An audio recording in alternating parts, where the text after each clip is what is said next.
บ่เฮียงมาซื้อเฮ็ดยูคาเรือเป็นเห็ดคมหรือว่าอีกอย่างหนึ่งก็คือเห็ดมันก็มีตัวงามตัวน้อยแต่ที่จริงเนี่ยซ้ำนี่งามกินกระแซบซ้ำนี่มันบ่คมลายปานใดตอนนี้เฮ็ดขึ้นรถเรียบร้อยแล้วนี่ทางหนึ่งทางที่สองทางที่สามทางที่สี่ทางที่ห้าทางที่หกและก็ทางที่เจ็ดทางตัวนี้คือเตรียมพร้อมเรียบร้อยแล้ว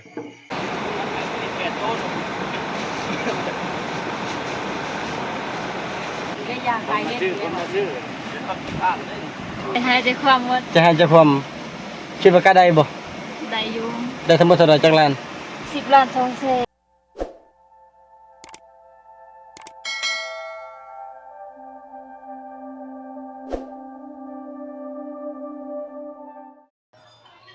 สบายดีพี่น้องสบายดียามแรง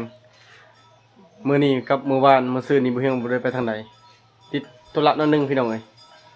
คือทางหน้านั่นแหละบ่เฮียงมาซื้อเฮ็ดยูคาเรือเป็นเห็ดคมหรือว่าอีกอย่างหนึ่งก็คือเห็ดไม่วิกนะอันนี้ก็คือบ่เฮียงซื้อแล้วก็ล้างแต่ว่ามื้อนี้ไฟดับแต่เช้าก็เลยล้างบ่หลายน้ำแต่ว่าก่อนเฮาจะเอาไปขายเฮาต้องล้างอีกเห็ดมันยังหักออกใหม่ๆนะมื้อนี้เป็นมื้อที่6ที่7แล้วเห็ดออกแต่มันออกทุกมื้อเลยเพราะว่ามื้อนี้น่ะเป็นมื้อที่8ฝนตกนะแต่ฝนตกมื้อแรกแล้วฝนก็อันเฮ็ดก็ออกตลอดเลยวันนี้ก็เต็มแล้วแล้วนี่ก็พูอีกนี่มันก็มีตัวงามตัวน้อยแต่ที่จริงเนี่ยซ้ำนี่งามกินกระแซบซ้ำนี่มันบ่คมลายปานใดนี่อันนี้ก็เกือบเต็มกระพุยแล้วอันนี้ก็เต็มเอิ้นว่ากะละมังบ่เอิ้นหยังใดแล้วก็ในหม้อนี่เฮ็ดพอดีงามนี่เฮ็ดอยู่บ้านเฮาแบบอุดมสมบูรณ์อีหลีเด้ใหญ่ๆคักนี่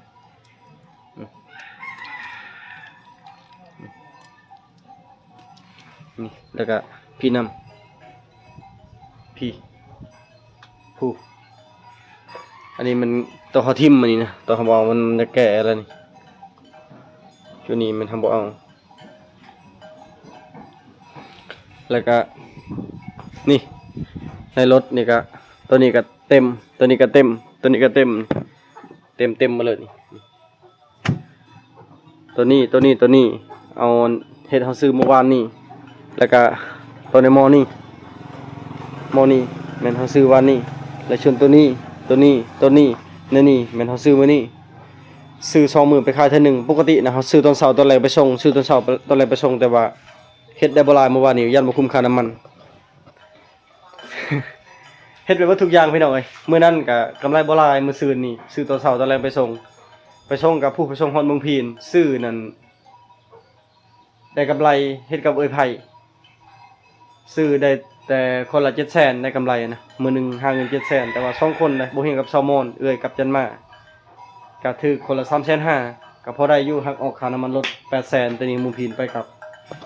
แล้วก็ภาระเพิ่มอีกก็คืออันนี้ปลูกยูคาอีกอันนี้ปลูกเมื่อก่อนน่ะ 4,600 นั่นตายจนบ่เหลือเลยคือจะเอามาให้อีกมาให้แซมนี่มัน 2,000 เบียร์ไปพี่อยู่บ้านบ่เฮียงก็เฮ็ดเบิดซุอย่างพี่น้อยอันนี้ก็ขอเปื้อนเนี่ยเพราะว่าเครื่องของนั้นคือจะเอามาแต่ให้แต่ชวนแล้วก็ตากไว้นะ สิบอกอันนี้ซื้อซูบกับเปียกก็เลยมาตากไว้อยู่พี่อันที่จริงน่ะบ่เฮียงก็อยากไปหาอยู่หากินช่วงนี้ใจสิขาดแล้วก็นึงก็คือปลาอยู่แกงลิ้นมันปลาขึ้นช่วงนี้ปลาออกก็คือที่ทุกคนได้เห็นแหละ EP ที่1 EP ที่2 EP ที่3ที่บ่เฮียงไปถ่ายน่ะปลาหลายแท้หลายว่าจนแบบกินบ่เบิดบ่เฮียงก็ลงไปให้แม่เฒ่าแน่ก็ยังในตู้เย็นเนี่ยเล็กน้อยแต่ว่าพอดีสำว่าเฮ็ดแต่อันเดียวบ่ได้ช่วงนี้มันก็อันเฮ็ดออกบ่ฮู้สิเฮ็ดอะไรก็นึงก็ให้ชาวบ้านมีรายได้ก็ลองซื้อเฮ็ดซื้อมื้อนึงก็ถือว่าได้กำไรอยู่แต่ว่าบ่ได้กำไรคือคนอื่นได้หลายเฮาก็ได้เฮ็ดน้อยก็ได้กำไรน้อยมีแต่บ่เฮียงชี้แจงนั่นนี่แหละบ่เฮียงก็บ่ได้ไปถ่ายคลิปช่วงนี้บ่ได้ไปหาอยู่หากินมีแต่อยู่นำครอบนำครัวหาซื้อเฮ็ดซื้อหยังก่อนเฮ็ดทุกอย่างพี่น้องทึนก็เป็นทึนของเอื้อยทั้งเบิดเลยขายมีแต่ไล่หักค่าทึนเอื้อยเหลือกำไรเท่าใดแล้วยิงปั่นกันบ่เฮียงก็แบบช่วงนี้บ่มีอหลีบ่มีหอนเงินติดโตเลย บ่มีหอนเงินในบัญชีรายได้ก็พอได้จุนเจือบางเดือนก็ติดหนี้ยืมน้ำเอื้อยหลักๆยืมน้ำเขาเอื้อยนะคือบางแล้วนี่ก็ยืม4-5 ล้านแล้วก็ได้เงินเดือนมาเงินบ่เฮียงเงินแซลมอนเงินเดือนออกมาแล้วก็จึงจ่ายให้เราเฮ็ดนี่บ่เฮียงก็ยังบ่ฮู้เด้อว่าอันเขาเจ้ามักเฮ็ดแบบใดกินแต่ส่วนหลายเฮ็ดนี่แม่นจะส่งไปประเทศเพื่อนบ้านก็คือประเทศไทยนั่นแหละประเทศพี่น้องทางคนไทยจะข้ามไปทางนครพนมอันนี้นะแต่ว่าบ่เฮียงนะบ่ได้ส่งฮอดพุ่นมีแต่ส่งฮอดเมืองพีนแล้วมื้อนี้สิลงไปส่งตอนแรกนี่ประมาณ5 โมงหรือ6 โมงนี่แหละสิไปส่งอยู่บ้านดงอยู่บ้านพ่อเฒ่าแม่เฒ่านำก็บ่มาไฟดับล้างบ่ทันละเอียดเดี๋ยวจังล้างก่อนถ้าไฟมาล้างก่อนจังลงไปส่งมีแต่เฮ็ดล้วนๆแล้วนี่แต่ว่าจุดนี้แม่นเฮาแช่น้ำแข็งไว้มาเด้อพี่น้องมากินส้ม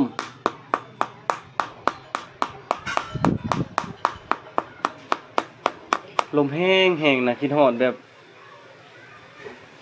บว่าบรรยากาศอะนะแต่ว่าลงเสกอะค่อนข้างจะมีอุปสรรคน้อยหนึงขี่เหือยากลมนี่กลางคืนหลักๆกลางคืนนี่โอ้แห้งเอาแท้ว่าเฮือนก็ยังอยากลมพายุนี่แม่นบ่เฮงออกจากป่ามื้อนั้นปึ๊บแล้วก็ตอนแรงเลยมาเลยคืนนั้นสอดแจ้งแล้วก็ตกทุกมื้ออยู่บ้านก็บ่ได้ค่อยอยู่ลาแต่ละมื้อเฮ็ดนั่นเฮ็ดนี่ถ้าว่าเมื่อยบ่เมื่อยพี่น้องเอ้ยแต่ว่าต้องสู้ต้องอดต้องทนนั่นแหละโอ้ยบางมื้อก็กินข้าวมื้อละคาบลุยเฮ็ดไปทุกอย่างอยากซื้อปลาแน่บ่ฮู้ว่าสิมีคนแบบว่าอยากเอาไปสานต่อบ่อยากรับแบบว่าค่าส่งบ่เป็นแบบนี้แล้วเฮาต้องการแบบว่าผู้ที่จะเอาไปขายต่อนะเฮาสิซื้อขายประมาณโลละ50,000 กีบแบบนี้นะพวกปลาเพียพวกปลาใหญ่คันว่ามีคนแบบว่าอยากเอาไปขายต่อนี่เฮาก็สิไปส่งเมืองพีนเมืองนองเมืองสิโปนแบบนี้ไปส่งได้ปลาเหมือนเขาเจ้าได้ลายช่วงนี้นะ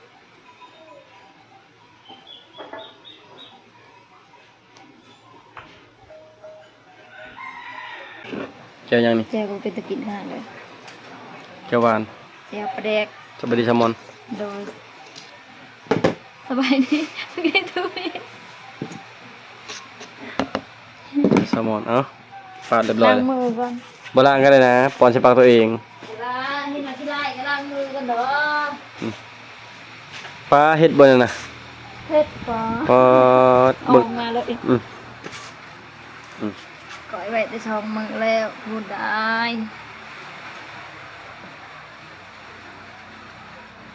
เป็นจะได้ ครับ แซ่บบ่หวานบ่ บุษราจะทับบะหนมมัน เป็นจะได้เป็นแม่ค้า มวนอยู่ หมนอยู่ลูกค้าหลาย ผักอะไร ขายเลขนำ ทะเลน้ ใครอยากซัพพอร์ตแซลมอนอยากซื้อเลข บ่ว่าจะอยู่ลาวอยู่ไทยมาซื้อน้ำแซลมอนได้แต่วันจันทร์หาวันศุกร์ปิดเวลา 8:10 นาทีเปิดมันแต่ ำแต่เช้า แต่เช้า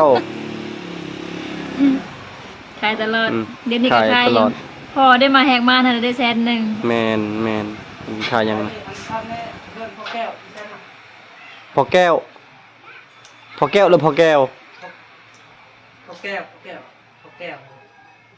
พอแก้วโมมี่ตายแล้วพอแก้วตายแต่ปีกายนี่ อ้าวแม่แก้ว แม่แก้วนี่ทางหลังนี่นี่ทางหลังนี่พอแก้วละตายแล้ว มันนี่ไหม บ่แม่น อาจจะพูดมาทางงานก็ตกใจ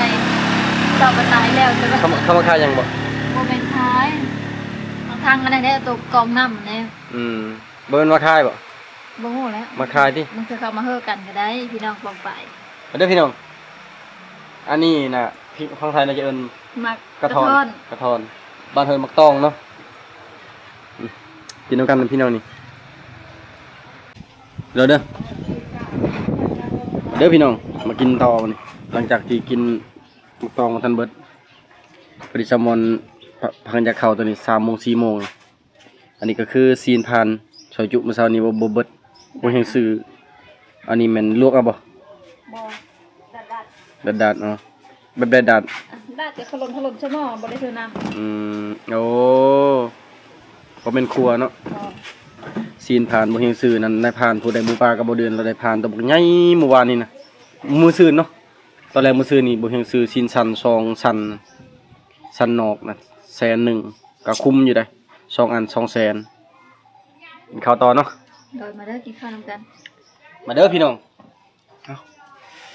อยากเด้อยากข้าวกินชมมันจะกินข้าวพอดีเจ็บท้องแหละจะน้อยเฮาก็กินข้าวกินน้ำเกี่ยมเอาน้ำเอาในคันมีน้ำก็สิลงไปส่งเห็ดเพราะว่าปะยันเห็ดมันเน่าเพราะว่าเฮาเฮ็ดก็คือให้มันสะอาดที่สุดและมันงามที่สุดก็เพื่อคนที่เพิ่นได้กินอยู่พังเมืองนั้นก็ให้เพิ่นกินของที่ว่ามีคุณภาพของดีแบบนี้นะอันนี้คือบ่เฮียงจะเฮ็ดหยังจะเป็นคนที่ว่าละเอียด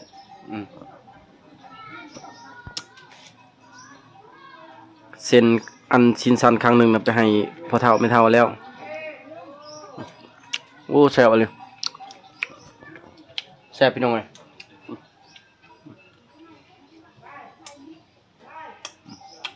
ใส่เยอะข้าวเหนียวคนเนื้อข้าวแข็ง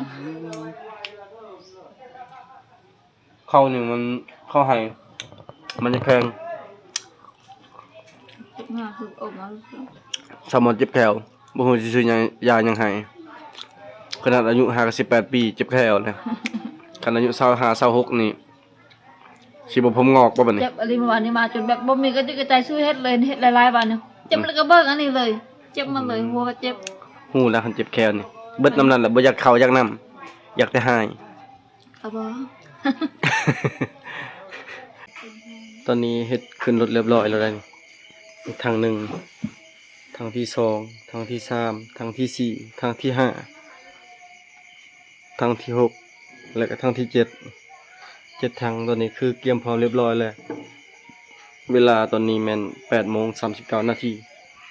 เตรียมไปส่งตัวนี้แม่นผู้เฮ็ดยังมีแต่กระเตาะบ่ได้ใส่ส่วนอันอื่นน่ะเต็มหมดใส่กระเพราะกระพุยเฮ็ดเนี่ยน่าจะประมาณ500 โล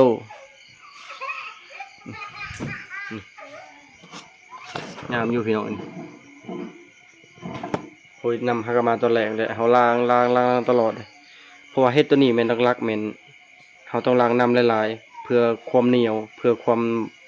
มันบูดมันเน่านะเฮาต้องล้างน้ำและคันว่าเฮาไว้มื้ออื่นเฮาต้องแช่น้ำแข็งแต่ว่าคันว่ามื้ออื่นแม่นบ่อยู่เบิดเฮ็ดนี่ไปเบิดมันบูดมันเน่าเบิดมีแต่ทรงมื้อนี้เท่านั้นแล้วคือตัวนี้ก็มีข่าวดีนิดนึงเนาะ สวัสดีว่า อันพ่อค้าสิมาเอาฮอดบ้าน เลยก็สิมาเอาพี่ทางเบิ่งบ่ฮู้ว่าสิฮอดเฮือนเฮาบ่หรือสิฮอดแกงลีนสินะก็ถือว่าก็ดีอยู่เนาะเอาแกงลีนกับไข่ลึงลงไปพึ่งคืนก่อนสินะ มื้อก่อนน่ะซื้อโล 18,000 ไปส่งอยู่เมืองพีนได้กำไรคนละ 3,500,000 โล25บาทเนาะ โล25,000ขายอยู่พุ่นบัดมื้อนี้นั่นมาเอาอยู่พี่โล30 ได้30 เฮาซื้อโล 10,000 แต่ว่าก็ คิดว่าได้อยู่ไข่ลึงมื้อนั้นเนาะ แต่ว่าคันว่าเฮาขายซ้ำราคาละเว้าบ่ลุกแต่เฮาก็ยังสิปรับราคาขึ้นให้กับคนที่เขาเจ้าหาเนาะเพราะไอ้ต้นเขาเจ้าได้บุกป่าบุกเหล้าแล้วก็อันแข่งได้แข่งพลแบบนี้ แต่อันนี้เฮาต้องเบิ่งก่อนเจ้าคิดว่าการสิได้กำไรอยู่บ่ ได้อยู่ ค่อยว่าได้แต่น้อยหลายเป็นยังฮู้แต่ว่าบ่มั่นใจเบิ่นว่าเฮ็ดมื้อนี้น่ะมันหากะจุ่มๆยังน้อย อยากเข้าตี ๆอย่าเข้าติมันบ่ค่อยบานนี่คือจังซี่ล่ะพี่น้อง ได้เฮ็ดปานบาท คันแบบนี้ก็ยังว่าใครเนาะแต่ในรถนี่มัน ลายจนบ่มีดอกเลยมื้อนี้น่ะ อืม ลายแนวนี้นี่บ่มี แม่น ดอกเลยส่วนหลายเขามักแบบนี้จิน่าแม่พวกแม่ค้าคนกลางเขามาเอานะเขามักแบบนี้นะ แม่น มันบ่บานเลยเดี๋ยวนี้นะ เฮ็ดในชุดลายแม่นเพิ่นเว้าซื้อน่ะเอาไปไทยเนาะเอาไปในค่ำคืนนี้เลยนะซื้อเลยครับ นี่เลยเขาไป แพ็ค ก็บ่ ใส่ ได้ ถุง นอนเลยได้เขาไปซื้อกัน บ่ได้นอน อย่ามันเน่าเด้ อืม ถ้าปะไว้เน่า มันบ่สามารถเก็บไว้ดนนะ เอาไว้ ใช่ เขาต้องได้เต็งน้ำก้อนตลอดเลย อืม คือของเฮาเฮ็ดบ่เฮาซื้อเมื่อวานนี่เขาได้เต็งน้ำก้อนไว้ตื่นมาเอาไปเบิ่งมันก็มาเฮ็ดหันแข็งอยู่จินะ อืม แต่หาบ่นั่นโอเละโลดอันนี้นะ คันเฮาบ่ใส่น้ำมันก็คันเวลามันแห้งแล้วมันสิติดกันเลยนะติดแบบมันเหนียวมันหยังแบบนี้เลย ติดกันเลยแบบคือเวลามันแข็งโตไปนั่นแหละคัน คันเฮาบ่ใส่น้ำคือแบบนี้ ขนาดว่า ถ้าปะโดนแล้วมันสิติดกันเลย เขาซื้อตอนเช้าเนาะเขาล้างจนแบบบ่มียางเลยบ่ได้ช่วยมาประมาณเที่ยงมันเนาะกายเที่ยงประมาณ1 โมง 2 โมงนี่เจ้าไปบ่ายเบิ่งนี่มันอันนั้นลดละ แม่น เขาต้องไปล้างอีกละ มันเป็นเมือกเป็นยางแบบนี้ เฮ็ดแห้งล้างแห้งมันนะเนาะ อืม ปะเฮิงให้เป็นยาง เบิ่งเท่านี้นะฝนทางก็เซาตกได้นี่นะอยู่พี่น่ะตกตลอดนี่ตกทุกมื้อเลย เป็นบ่แม่น 7-8 มื้อเลยเนาะแต่ฝนตกนี่แต่ออกมาเจ็บแต่ป่าผู้แห่บ่เห็นก็ตากไว้ยังบ่ได้เป็นตึกแห่เป็นมื้อที่ห้าแล้วบ่ได้เป็นตึกแห่ ไปหากินข้าวที่น่าคนมา ฝนตกทางบ้านเฮาไฟดับไฟหากนมา ดอกไฟอยู่ห้องน้ำดอกไฟอยู่เฮือนครัว ดอกไฟอยู่เฮือนอยู่เทึงดอกไฟหน้าห้าน ดอกไฟทางประตูเข้าเท่านั้นก็เบิดเลยขาดมือเหมือน เป็นน้ำ พา เจ้า พา เขาว่า จุ้ยเป็นน้ำข่อยพาชิฮูเฮ็ดเนาะ เอาไปสิเฮ็ดฝนตกพอแตะบลุมเปิดโทรศัพท์ปะ บ่เกี่ยว ฮะตา เต็มรถคักเลยบัดนี้ น่าจะบ่ต่ำ500 โล อันนี้บ่เฮียงก็คาดไว้เพราะว่าเฮาซื้อก็เบิด5-6 ล้านแล้ว แม่นเบิดลุยอะไรพี่น้องเอ้ย 5 ล้าน 6 5 ล้าน 6 เงินเหลืออีกก็แม่น615,000แต่ว่าเงินเฮาเหลือน่ะ615,000เงินรวมนะ เวลาเขาลืมตัวนั้นแล้วเด้ อืม ลืม6 ล้านปลายเนาะ 6 ล้านปลายก็ประมาณบ่ต่ำ500สิ600 โล เบิ่งว่าเฮ็ดหยังเนาะทางนี้ก็บ่ได้มีอนามัยช่ำโอ้จะนี่กินนมบ่ เนี่ยเธอกับหลัง แม่กินข้าว หนูพูดเลยกับการ สบายดีจันนี่ ไปดีไป สวัสดี โอ้กินนมแล้วจันนี่สบายดีแม่ ไปดี กินข้าวกับเพลเลอร์ เนี่ยละ ปลาแก้วปลาซิวแก้วอาหารแม่ไผเฮ็ดไผเอามาให้นี่ ปีเล็กเนี่ยเล็ก แม่เล็กพี่น้องในบ้านสบายดีจันมา สบายดี โอ้เฮือนกับมืดพี่น้องผมดอกไฟขาดหมดเลยจนบ่ซ้ำสิเปลี่ยนพี่น้องเอ้ยขาดตลอดไฟก็คือมื้อนี้แหละ แต่ละมื้อก็ไฟมาบ่ปกติไฟบ่พอพากันใช้ไฟฉายเอาจันนี่ก็ดูดแตินม ยายดูนมมาตี จอยเลยจันนี่นะ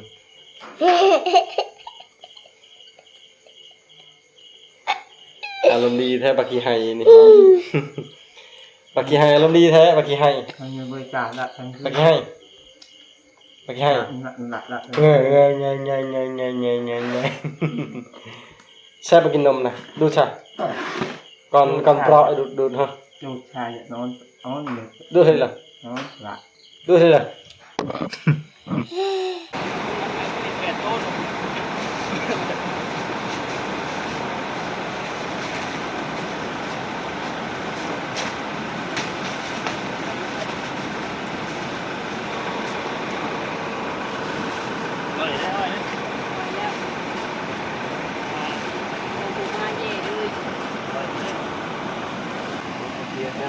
โดยดังแล้วเขาบอก ก็อยากไปเฮ็ด คนมาชื่อเป็นคนพลาดเลย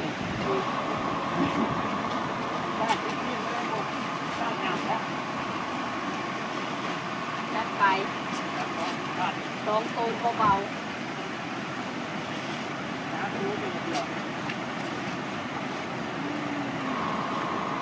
ได้จักโตนนะรถนะเว้ยดีตูนกว่านะ ดูแลคนไทยเรียบร้อยแล้วผมคนกลับเลยก็จะได้ อันนี้ครับปากบ่ได้ไอ้บ่ดังเลยนะ จะให้ใจความว่า จะให้เจะความคิดว่ากล้าได้บ่ ได้อยู่ ได้ทั้งหมดเท่าไหร่จังล้าน 10 ล้าน2 แสน ป๋า10 ล้านพุ่นน่ะเปิ ได้10 ล้าน ดเบิ่งสีหน้า10 ล้านนี่ เกือบลุบ ตอนมาหน้างอเขาฮัก เกือบลุบ เกือบลูกเกือบเข้าบ่อาบ สาเหตุ เขาซื้อเฮ็ดน้อยโพดเฮ็ดดอก นี่แหละพี่น้อยเฮาก็บ่ฮู้นะเพราะว่า ผ่นปสบกรณ์แน่ มันก็ขาดประสบการณ์แล้วเพราะว่าเฮาก็เฮ็ดครั้งที่2นะเฮ็ดบางตอนนี่ก็ได้700,000แต่ครั้งนี้น่ะนั่นจะได้กำไรอยู่นี่อันนี้10 ล้านตัวนี้เท่าไหร่ คั ปาน นเฮ็ดเฮาตรงปกนะ ป้าดแสดงว่าพิมพ์ละล้านนี่มัน2 ล้านกับ400,000 2 ล้าน240,000แต่ก็ใครแต่ว่าเขาปล่อยออกยังละถือว่าเราก็ใจดีเติบเนาะหากก็ฮู้จักกับเรามื้อนี้โอ้แกให้ใจความยันคายบ่ได้ แม่น มันคือออกมาแล้ว ผู้บ่ผู้เอาเงินทางหลังน่ะปากบ่ได้เลย น่ะเราเพิ่นจนบ่ปากเลยนะ เอาคิดว่าค่าทุนเราแล้วทุนก็เท่าไหร่5-6 ล้านแล้ว ถึง6ล้าน2 ประมาณนั้น 6ล้าน2ถึงเฮานะมันมาได้ยินเขาบอกว่าบ่เราบ่เอาเด้อเฮ็ดน้อยน่ะน้อยโพดเฮ็ดเจ้าใหญ่อยู่บ่พวกเราซ้ำกันนั่นแล้วคือใจแล้วว่าของไอ้ติเอ้ยก็เอาอ้ายก็เอาซอย2-300นึงกว่าวันนี้ของเขาดูบักลายนึง ของเฮาทั้งเบิดบ่แม่นฮอด500บ่ 400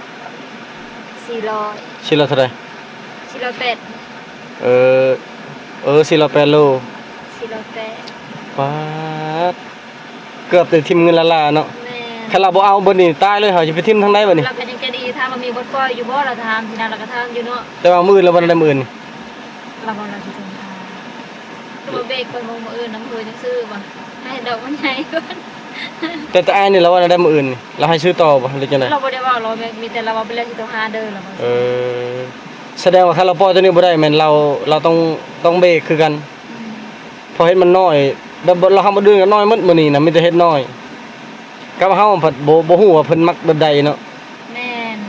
นอยู่ไปขายแล้วเทื่อนึงเนาะแต่เขาก็บ่ได้ว่าเฮ็ดเขาก็บ่ได้บอกเขาจะแจ้งเนาะว่าบ่ได้เอาเฮ็ดซ้ำนั้นซ้ำนี้เด้อสินะเขาก็บ่ฮู้ก็คือเขาเว้าแล้วเฮาซื้อทุกช่วงเฮ็ดงาม แม่น เฮานะมันมาซื้อมื้อนี้ป้าเฮ็ดเป็นแบบบ่มีฮอทดอกมีแต่เขาบอกว่ามีแต่คามัน ก็แม่นแหละมันยังจุ่มอยู่เด้มันจะบ่เป็น บ่มีฮอทดอกเลย มีแต่คามันอลีมันยังบ่เป็นฮอทดอก เอ ซ้ำนะ อ เฮ็ดหักมันยังบ่มันคันยังเอาแล้วซั่นป้า อันพวกเอาเงินทางล่างน่ะโอ้ยแล้วเนาะ ผู้ลงทุนน่ะเอ้าไปพออยู่บ้านเลยน้องเอ้ยกลับก่อนมาตอนนี้นะ โอ้ย 11:40นี่นอนดึกตลอดเลยนี่ กลับบ้านก่อน เอ้าสรุปตัวนี้ได้กำไรเท่าไหร่ผู้แม่ก็หาขึ้นไปนอน อ้าวบ่ลุกมาแล้วจับใส่อยู่ก็สินกกินมาให้ ได้กำไรเท่าไหร่ ได้กำไรผู้หนึง2ล้าน3แสน 300,000เต็มเลย 3แสนเต็มเลย มื้อนั้น700,000พอดี3ล้าน 3ล้าน 3ล้านถึกมื้อละ มื้อละล้าน 500,000มื้อละ500,000 2 คน สองคน 2 คนก็ถึงมื้อละ500,000ข่อยก็ได้1.5ล้านเจ้าก็ได้1.5ล้านได้3มื้อ3มื้อนี่เฮาซื้อ เมื่อวานนี้เขาได้ล้านหนึงนะใครเลข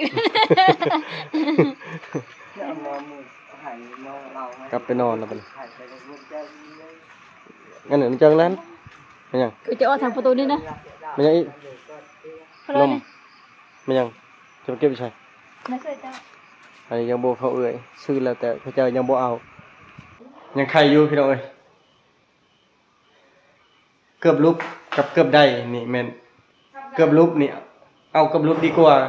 เกือบลุบนี่แม่นถือว่าได้กำไรอยู่แต่กำไรบ่หลายถือว่า3มื้อนี่ที่ว่าเฮาลองซื้อเฮ็ดนั่นบ่เฮียงก็ขาดไปหาอยู่หากินก็คุ้มอยู่ได้กับแซลมอนได้คนละ1.5ล้าน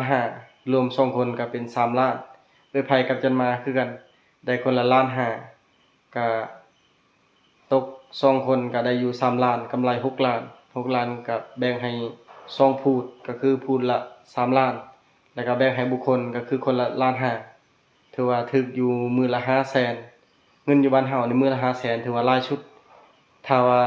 ถ้าแบบนี้ได้คู่มือนี่ก็เป็นตารั่วอยู่พี่น้องเอ้ยเดือนหนึงก็ตกอยู่เท่าใด15ล้านปีหนึงนี่ก็ถือว่าหลายเติบแต่ว่านี่เฮ็ดนี่ออกมื้อนี้ก็จักมื้อใดอีกสิออกนะแล้วก็เฮ็ดมันก็เริ่มหลายแล้วมันราคาก็เริ่มลงอันนี้บ่เฮียงก็บ่ฮู้ว่าชนหลายพี่น้องของไทยเพิ่นจะนิยมกินแบบใดแต่ว่าเฮ็ดนี่ก็คือเขาเอิ้นว่าเฮ็ดยูคาลิปตันหรือว่าเฮ็ดยูคาแหละมักเว้าแล้วก็มีชื่ออีกก็เฮ็ดคมเฮ็ดนวิกมันก็มี 2-3 ชื่อนะพี่น้องแล้วแต่อันจักเอิ้นอะไรก็ถึกคือกันเบิดนะและเฮ็ดตัวนี้มันก็จะมีอยู่2ประเภทถ้าว่าเฮ็ดมันออกสีขาวเลยมันก็คือเฮ็ดก็จะเอิ้นว่าเฮ็ดกลางเว้นหรือว่าเฮ็ดแบบมันยามช่วงแดดและคัน แดดออก ถ้าเฮ็ดโตมันตีนมันดำๆเขาจะเอิ้นว่าเฮ็ดกลางคืนหรือว่าเฮ็ดช่วงฝนช่วงแบบว่าฝนหนักๆแบบนี้มันเป็นจังซี่พี่น้องเดี๋ยวมื้ออื่นพุ่นแหละบ่เฮียงจะไปหาอยู่หากินคันว่ามีเวลาเรื่องเฮ็ดเรื่องนี้เฮาก็ว่าสิซื้อต่อนะลองเบิ่งว่าสิลุบหรือสิได้แต่ว่าทุกคนถ้าว่าค้าขายนี่กับบ่ได้ก็ภาวนาอยากให้ได้กำไรนั่นแหละเอาพี่น้องเอ้ยดึกดื่นถึงคืนแล้วเฮาก็บ่อยากเว้าอะไรอย่างห่าง แต่ก็จมบ่หลายเลยพี่น้องสำหรับคลิปนี้เขาจะไปเพียงเท่านี้ก่อนอื่นก็ขอเข้าใจพ่อแม่พี่น้องทุกคนที่เป็นกำลังใจให้บ่เฮียงสำหรับ EP นี้ไปก่อนนะพี่น้องเด้อบ๊ายบาย